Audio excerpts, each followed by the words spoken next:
Түк шіркін-ай.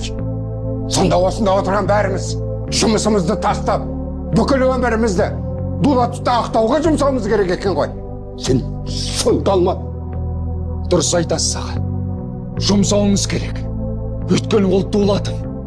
Білмесеңіз мен сізге айтайын, ол бүкіл қазақты оятқан Дулатов. Қазақтың тұңғыш романын жазған Дулатов. Ердің есінде түгел, түсінде жоқ заманда есеп кітабын жазған Дулатов. Сіздің анау қосуыңыз бен алуыңызды, көбейтуіңіз бен бөлуіңізді қазақшалап шығарып берген дәл сол Дулатов болатын.